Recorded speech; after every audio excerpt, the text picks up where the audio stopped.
Hey guys, welcome to another episode of the Rocket Chiro podcast, the business and marketing podcast for chiropractors. My name is Jerry. I'm your host. I'm a former chiropractor. I help chiropractors now with websites and local SEO. I help new chiropractors get started. I help stuck chiropractors get unstuck. And I host this little podcast. Today, we're going to talk about 3 questions that chiropractors should ask themselves, but they often don't.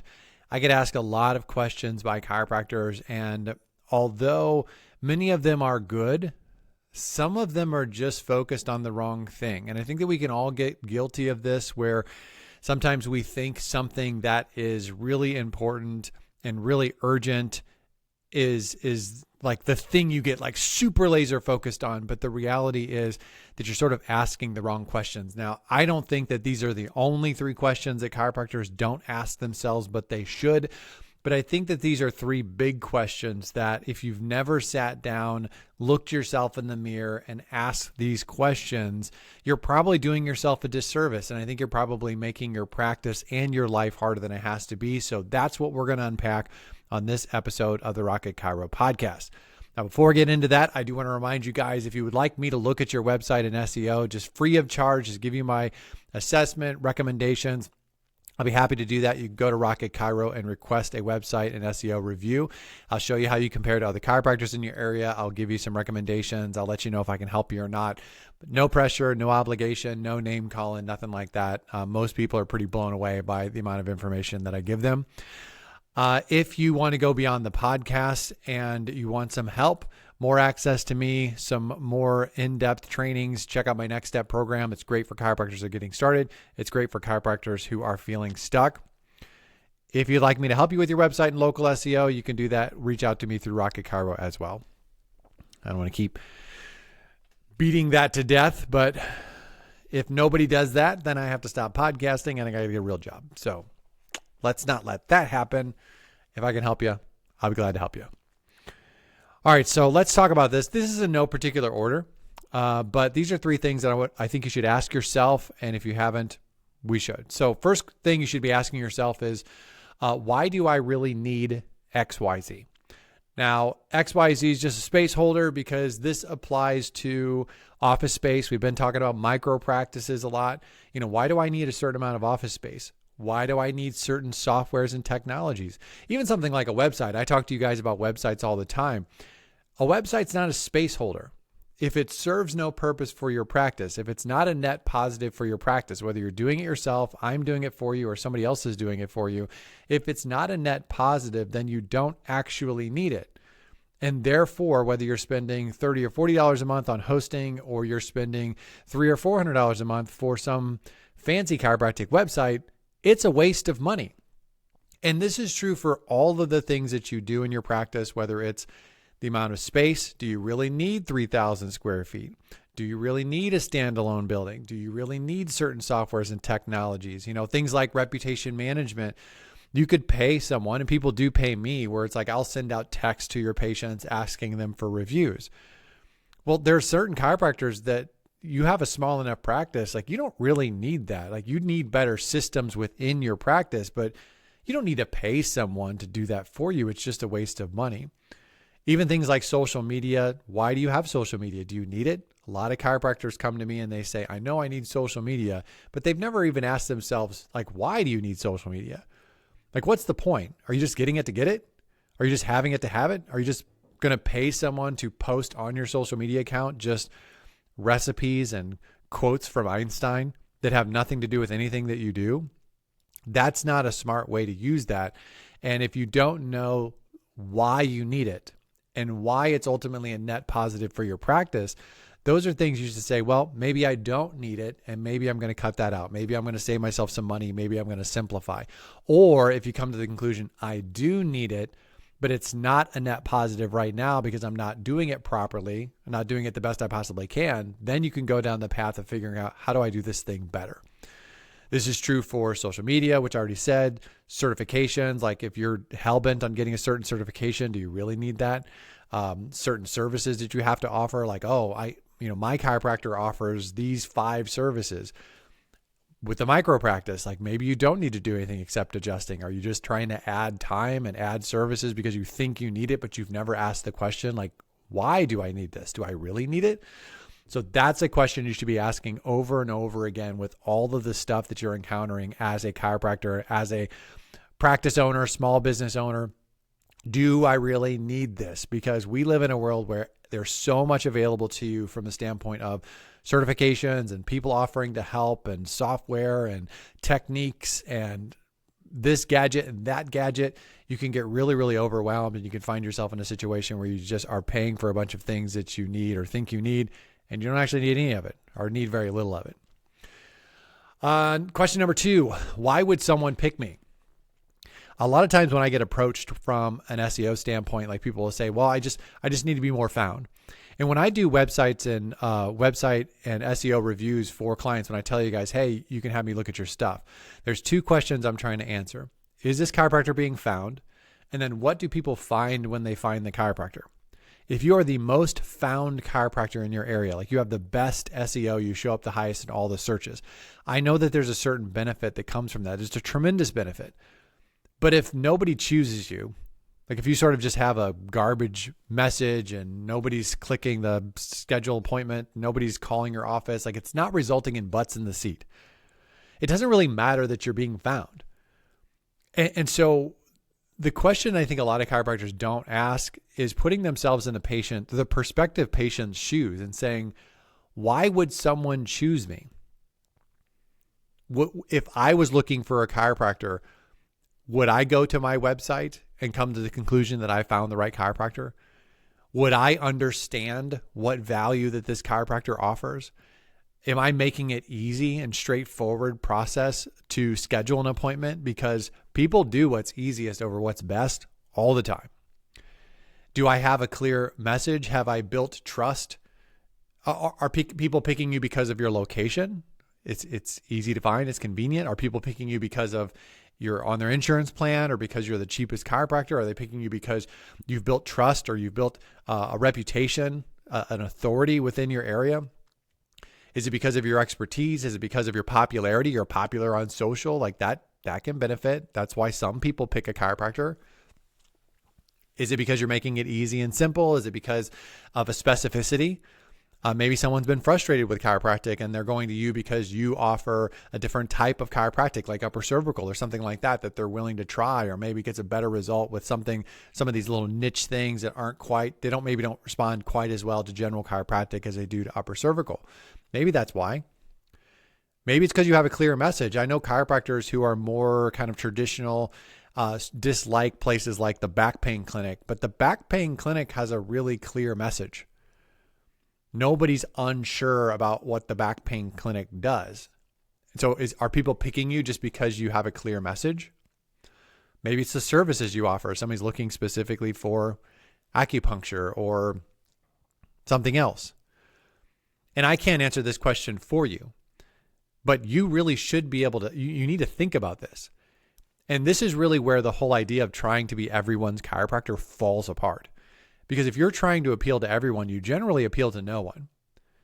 And I will tell you that if people are picking you because you're convenient and because you're cheap, those are really, really shaky grounds to build a practice on. It's a really shaky foundation, because as soon as somebody else becomes more convenient or as soon as somebody else becomes cheaper, those people leave. There's not a lot of loyalty with convenience and cheap. And that doesn't mean you have to be the most expensive, and it doesn't mean you have to be inconvenient. But if that's the foundation of your practice, I would encourage you to work on some of those other things. Your expertise, your popularity, the trust you're building within your community, your reputation. But if you've never really sat down and said to yourself with an honest view, and maybe asking friends and close friends and family or other people that are going to tell you the truth, not people that are just going to tell you what you want to hear, but people are going to tell you the truth. Like, why would someone choose me? Like, you got to be able to answer that question. Because if there's no unique feature, there's no redeeming quality, there's nothing about you that would make someone choose you other than you happen to be 5 minutes closer than the other guy who has no redeeming qualities, that's not a great way to build a practice. So first question, why do I need X, Y, Z? Second question is, why should someone pick me over everybody else in the area? Because unless you're the only chiropractor, people have choices. Why are they picking you? Last question is this: how much is enough? Contentment is something that is not discussed enough in our culture. Everybody wants to talk about hustle culture. Everybody wants to talk about more. I mentioned this on a podcast recently where I just said that, hey, if more is your goal, you're never going to be happy because there's always more. If you're making $70,000 and you want to make 100, and then you get to 100, and then what's next? 120, 150? What's after 150? 200? Like, the numbers never stop. There's always more. Like, if more is the goal, more is that's a life of discontentment. And I'm not even saying that you have to lower your standards or give up on your dreams or anything like that. I'm just asking you to really consider, are you going to sacrifice your life for a dream that doesn't matter? Are you going to, is your goal even your goal? Is your dream even your dream? Are you just making stuff up? Because they've done studies about this. I know we kind of say like money doesn't buy happiness. Like, money buys happiness up to a point. It's just past the point where you're surviving. Where it's like, if you're not surviving, your head's below water, you feel like you're drowning, then money will make you happy when you get to the point where you're breaking even or you're like slightly above that. But as soon as you get slightly above like your bare necessities, what you need to survive, how much money makes you happy, there's such a diminished return. It's been proven over and over again. And that is not me saying you have to be okay with being poor. But the questions you should be asking yourself is, based on my lifestyle, based on my family, based on how much do I want to work? How much do I want to charge? How busy do I want to be? What's my stress level? What do I want my stress level to be? I mean, if you're saying to yourself, I want to be a multimillionaire as a chiropractor, but I also want to have low stress and I don't want to deal with a lot of staff, good luck with that. It doesn't make any sense. And so I think that there's some wisdom in answering the question, how much is enough? And I don't think I did a good job of this when I was in practice. I don't think I had the wisdom to sit down and really look at it and say, like, what is the end goal here? Because I was always just in the mode of, I just want to do better this year than I did last year. And to a certain extent, there's nothing wrong with that. But if it comes at the cost of your well-being, if it comes at the cost of time with your family, it comes at the cost of whatever that happens to be, stuff that's really honestly more important, then that's a problem. And so, I'll use myself as an example, because now with my business now, I know that unless something changes drastically, like my style of business with Rocket Chiro is, I'm more of a boutique style business. I'm never going to be like iMatrix or like Perfect Patient or even Inception, where there's like 8, 10, 15, 20 or hundreds of people that work there. I don't even know how many people work at these places, but I know that there are a lot more than what I have because I'm usually working by myself.